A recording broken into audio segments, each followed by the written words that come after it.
Waalaikumsalam warahmatullahi wabarakatuh. Selamat siang Pak. Selamat siang Bu. Gimana kabarnya hari ini?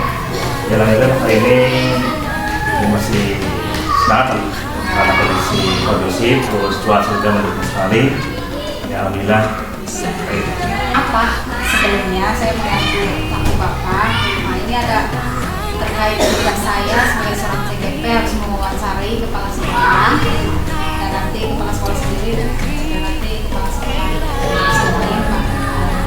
Jadi saya minta waktu ini wawancara sebentar ya Pak. Ya silakan. Ini nanti wawancara kita terkait dengan pengambilan keputusan beberapa hal yang ingin saya tanyakan nanti sebelum Insyaallah. Siap. Yang pertama Pak, selama ini bagaimana Bapak itu dalam mengidentifikasi kasus-kasus yang merupakan dilema etika ataupun bukan moral? Saya tahu bahwa itu menjelaskan mengenai benar, lawan, benar itu ya. Jadi kita harus sebagai sekolah bisa memberikan penjelasan bahwa dalam satu kasus yang ini ya, kasus ketika itu berarti kita menghadapi suatu hal yang benar, lawan benar. Misalnya jika kita ada siswa yang mengalami masalah di rumah, itu berarti kita harus memberikan penyelesaian karena siswa adalah tanggung jawab baik guru maupun kepala sekolah. Atau ketika ada keputusan yang sudah harus dibuat, kita harus berhati-hati dalam dan diskusikan dengan teman-teman akan sejawat di sekolahan, teman guru-guru dan juga karyawan lain. Memang berat kalau namanya masalah pasti ada dari kita semua di mana pasti mengenai siswa, karena dengan wali murid, juga dengan lingkungan sekolah itu sendiri. Masalah yang terjadi oleh sekolah. Selama ini bagaimana Bapak menjalankan pengambilan keputusan di sekolah, terutama untuk kasus-kasus di mana ada dua kepentingan yang sama-sama benar atau ya sama-sama mengandung nilai-nilai kebajikan? Yang jelas sebagai kepala sekolah kami harapkan adanya suatu kesepakatan bersama seperti pengambilan keputusan harus diambil dari misalnya tentang dengan dewan guru, dengan pihak sekolah yang terkait di dalamnya, sehingga nanti ada penyelesaian yang bisa diambil kesimpulan sehingga tidak menimbulkan hal-hal yang tidak baik ke depannya. Dan juga untuk yang jelas kita duduk bersama dalam tim, yaitu misalnya ada guru, ada mungkin bisa jadi siswa, memberikan masukan kepada guru, karena mungkin dari siswa pun ada ide yang baik untuk membantu siswa. Karena masalah pun pasti ada dari siswa, jadi saya bisa disampaikan dengan baik. Tapi kolaborasi semua pihak terkait. Nah ini rata-rata atau mungkin ada prosedur seperti apa yang biasa Bapak lakukan? Ya, kami di sekolah ini, terutama SMP 3, yang jelas untuk masalah apapun kita harus mengetahui informasi yang detail dari mana asalnya, terus apa penyebabnya, dan kemarin kita akan menyelesaikan masalah tersebut sehingga menghasilkan suatu penjelasan ataupun penyelesaian yang baik gitu. Jadi yang kami ini adalah mengumpulkan semua informasi yang ada. Kedua, identifikasi masalah-masalah yang ada di sekolahan, baik dari lingkungan sekolah maupun dari luar sekolah. Ketiga, kami bicarakan dengan tim, baik guru, baik wali murid, baik dengan masyarakat ataupun termasuk ya semua pihak. Di sini ada karyawan PTT juga dilibatkan sehingga nanti ada penyelesaian yang terbaik, ada solusi yang adil dan semua bisa berjalan dengan bijak. Kami buat keputusan yang baik dan menyusun secara terencana sehingga masukan yang hasil keputusan yang adil untuk semuanya. Hal-hal apa saja ini yang selama ini Bapak anggap efektif dalam pengambilan keputusan pada kasus-kasus dilema etika terutama Pak? Yang jelas untuk efektivitas hasil harus melibatkan semua pihak, ini wajib sekali. Karena masalah apapun ya harus tahu siapa orangnya, harus tahu masalahnya, dan harus tahu apa penyelesaiannya. Biar semua kalau ada yang tanya akan tahu permasalahan yang dihadapi dan solusinya seperti apa. Berarti ada Keterbukaan yang dari semua berbasis. pihak ya Pak. Yang hal-hal apa saja yang selama ini merupakan tantangan gitu. Kan setiap permasalahan pasti ya ada tantangan tersendiri ya Pak ya dalam pengambilan keputusan tentunya. Nah, terutama pada kasus-kasus dilema etika.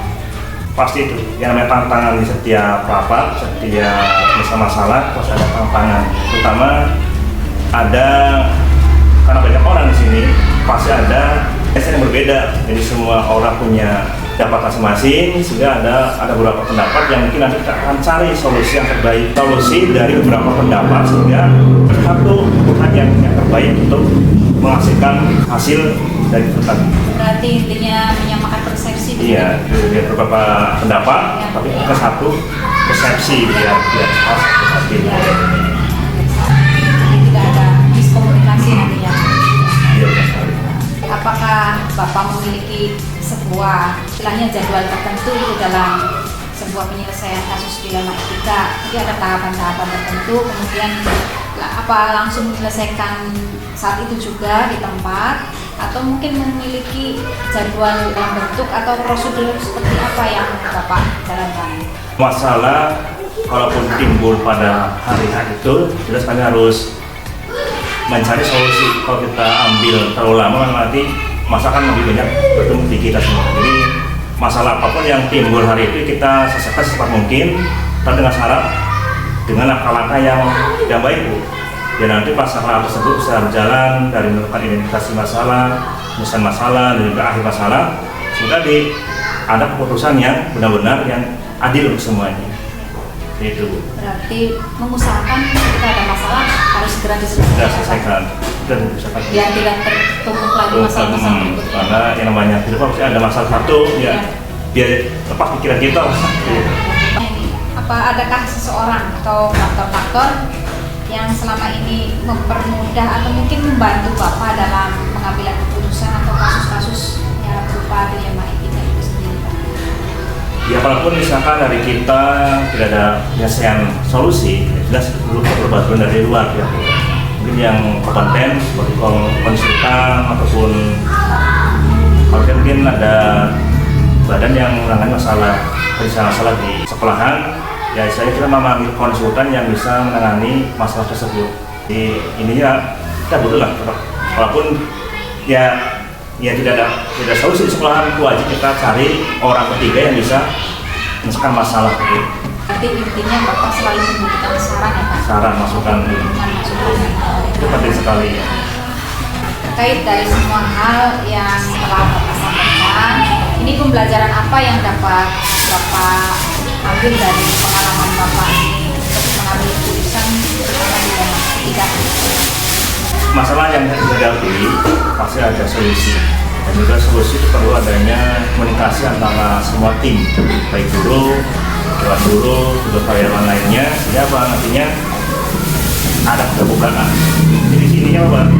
Belajar pentingnya komunikasi antar semua pihak, penting sekali. Keterbukaan, kejelasan, dan tidak ada yang nanti semua pihak tahu dan semua pendapat kita dapat diterima semuanya dan kita ambil solusi untuk pendapat yang paling mantap.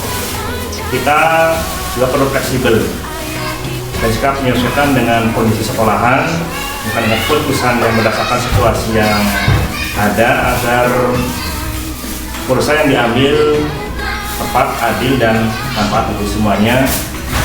Itu yang dilakukan di sini, ada keterbukaan, fleksibilitas dengan semua pihak, ya. Jadilah keakraban semua itu.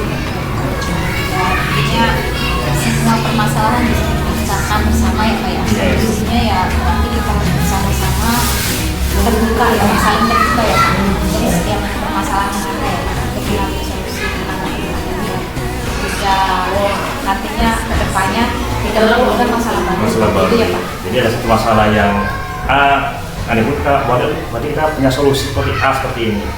Kalaupun tidak ada masalah tidak ada jalan keluar, kita ambil konsultan. Oh berarti konsultan seperti ini. Itulah yang kita akan laksanakan untuk menyelesaikan masalah yang seperti itu. Banyak Pak atas waktunya, Bapak saya mendapat pengetahuan baru yang bagaimana cara mengambil keputusan. Mohon maaf ya Pak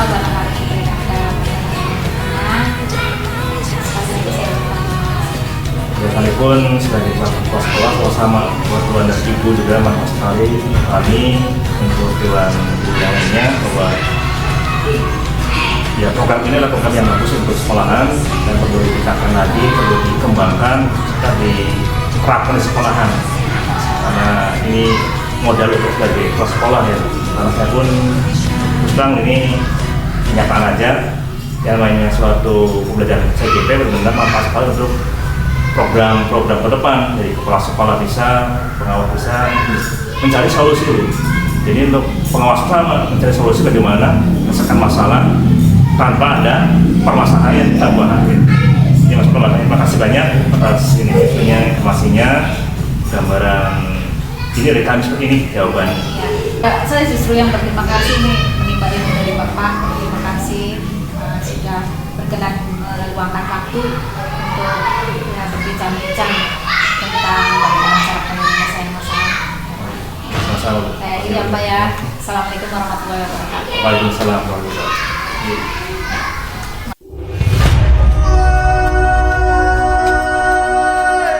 Assalamualaikum warahmatullahi wabarakatuh. Waalaikumsalam warahmatullahi wabarakatuh. Selamat siang Pak. Selamat siang. Ya. Gimana Pak kabarnya hari ini Pak? Alhamdulillah sehat. Ada yang bisa saya bantu? Ya ini mohon maaf ini Pak sebelumnya saya mengganggu waktu Bapak. Ya, saya minta kesediaan Bapak ya karena terkait saya itu ada tugas CGP untuk mewawancarai beberapa kepala sekolah. Nah ini wawancaranya terkait cara pengambilan keputusan Pak. Oke. Ini izinkan saya mengajukan beberapa pertanyaan terkait dengan saya. Ini yang pertama, selama ini bagaimana Bapak itu dapat mengidentifikasi kasus-kasus yang merupakan dilema etika ataupun kecukupan moral?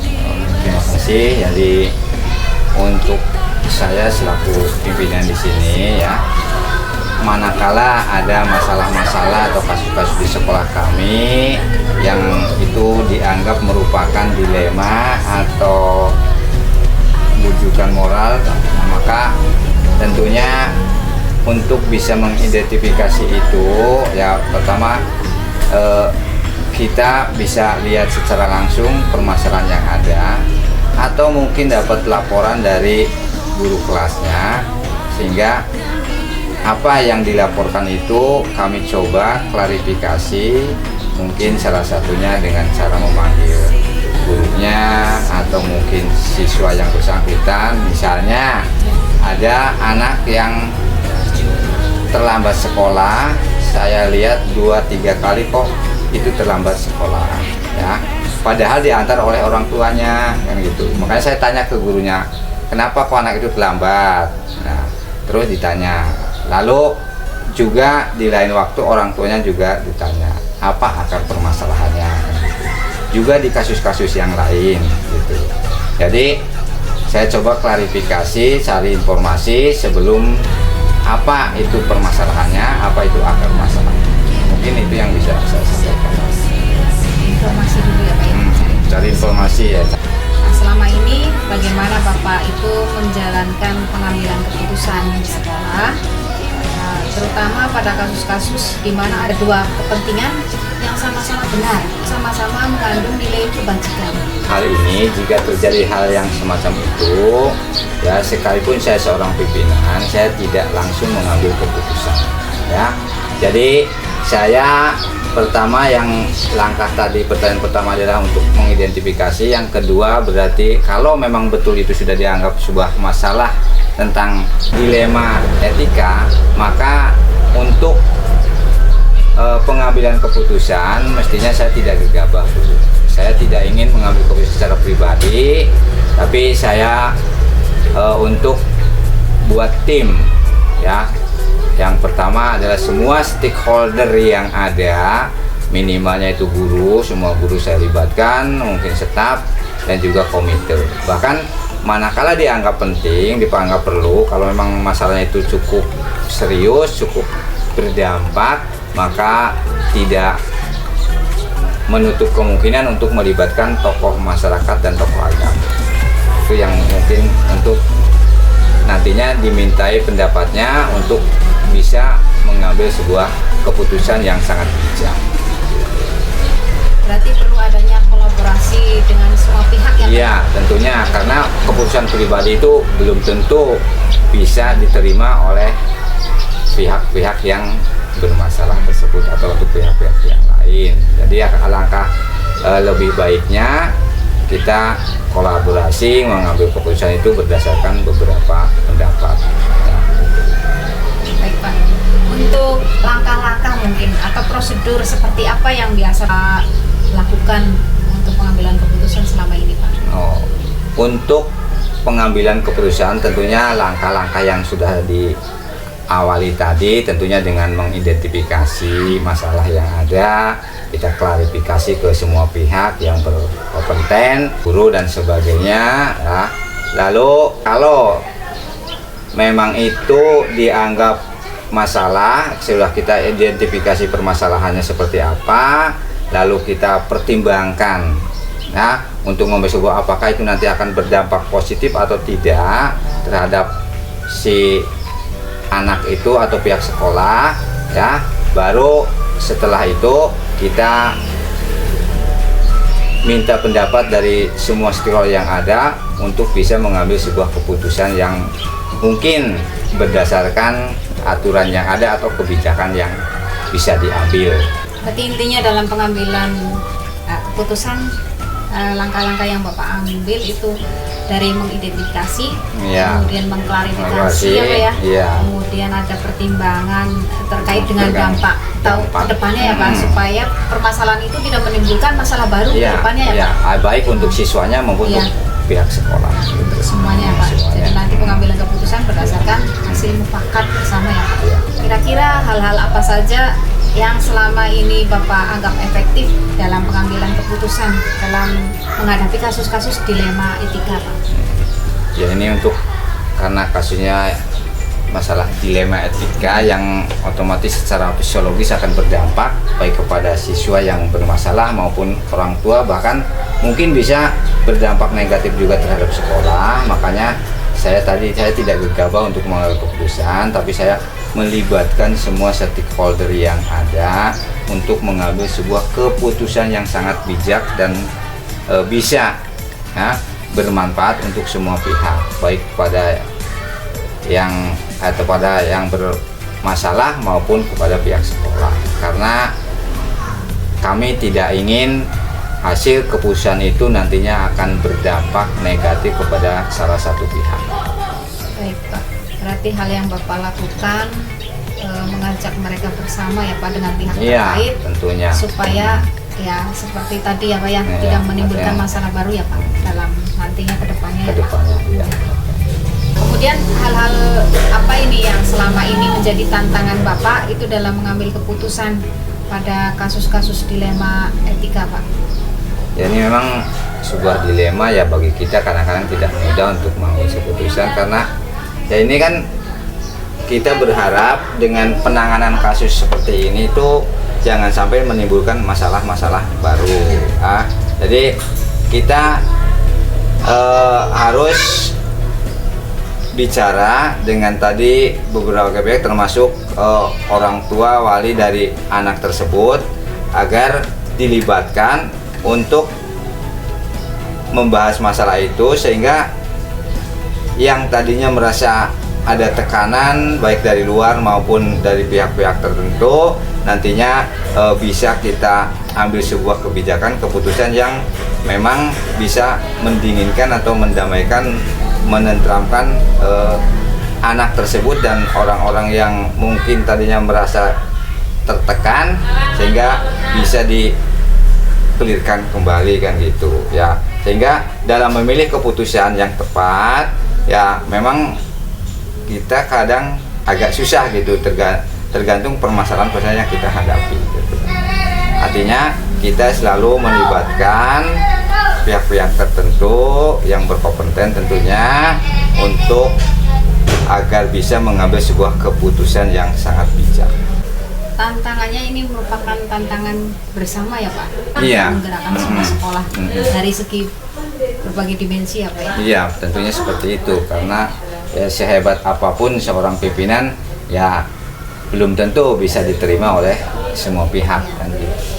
Dan apakah Bapak memiliki sebuah jadwal tertentu dalam sebuah penyelesaian kasus dilema etika? Apa mungkin Bapak langsung menangani masalah tersebut saat itu juga, atau menyusun langkah strategi untuk jadwal untuk penyelesaiannya? Kira-kira bentuk atau prosedur seperti apa yang Bapak jalankan, Pak? Untuk masalah ini tidak memiliki jadwal secara khusus. Kenapa? Karena kan masalah itu kan sifatnya temporer. Kadang-kadang tidak semua masalah itu harus rutin akan terjadi. Ya mudah-mudahan sih tidak terjadi ya. Tapi itu pasti ada. Jadi kami tidak memiliki jadwal tertentu. Tapi jika ada masalah yang dianggap tentang masalah yang berhubungan dengan dilema, ya maka kami tadi dari awal juga sudah coba mengidentifikasi masalah, ya terus klarifikasi dan sebagainya, sehingga pada saat itu mungkin bisa ditangani penanganan awal.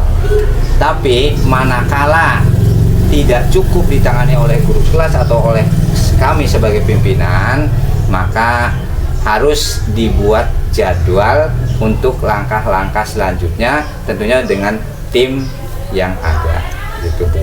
Ya, tapi kalau sudah bisa ditangani ya sudah, tapi kalau memang memerlukan penanganan kebijakan yang sangat khusus, yaitu artinya kita bentuk atau buat jadwal untuk langkah-langkah selanjutnya. Berarti artinya ketika kita dihadapkan pada sebuah masalah yang harus diselesaikan saat itu juga dan kita bisa, berarti kita selesaikan saat itu juga ya Pak? Artinya kita jangan menunda-nunda masalah kan gitu. Iya. Nah, ketika ada masalah yang memang harus diselesaikan secara bersama-sama, menyangkut kepentingan banyak orang, mungkin itu diselesaikan ya terjadwal ya Pak? Terjadwal, terencana, terjadwal, tentunya dengan tim.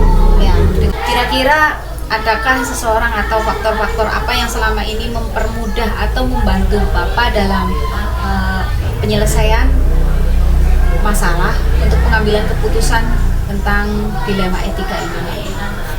Ya, untuk hal ini memang saya tidak melihat secara personal, tapi semua stakeholder yang ada, siapapun itu, ya tentunya sangat membantu di dalam penyelesaian masalah, karena hasil musyawarah mufakat dari sebuah tim itu akan lebih baik daripada hanya 1-2 orang, sekalipun dia tokoh, tapi mungkin lebih baik menurut saya itu dari hasil keputusan bersama semua stakeholder yang ada.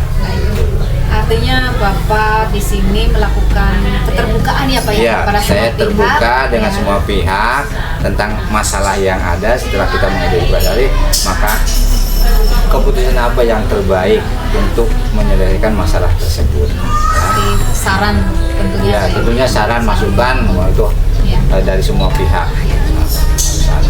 Dari semua hal yang telah tadi Bapak sampaikan, pembelajaran apa yang Bapak petik dari pengalaman Bapak dalam mengambil keputusan dilema Bapak? Ya, ini jujur saya pribadi di dalam mengambil keputusan secara maksudnya yang dilema seperti ini memang tidak mudah. Jadi saya tidak pernah merasa mampu untuk mengatasi masalah sendiri, tapi saya selalu melibatkan semua pihak. Ya, jadi di sini kekompakan, kebersamaan, ya dari semua pihak ini merupakan hal-hal yang penting bagi kami di dalam mengambil sebuah keputusan. Saran dan dukungan dari semua pihak ya Pak ya, untuk melakukan kolaborasi ya Pak, untuk menyelesaikan permasalahan supaya tidak menimbulkan masalah baru ke depannya. Tentunya saya selaku pimpinan dan mengundang para stakeholder, komite maupun tokoh masyarakat tentunya nampung semua saran dari semua pihak. Baik, maka dari saran-saran yang masuk itu apa yang terbaik menjadi keputusan bagi kami untuk mengambil kebijakan yang terbaik untuk mengatasi masalah tersebut. Terima kasih atas waktunya dan Bapak sudah menyempatkan waktu untuk saya. Sekali lagi saya ucapkan terima kasih. atas kesediaan Bapak untuk berbagi informasi. Dan mohon maaf Pak, bila mana ada kata-kata yang kurang berkenan dari saya tunjukkan. Assalamualaikum warahmatullahi wabarakatuh. Waalaikumsalam warahmatullahi wabarakatuh. I'm just in love.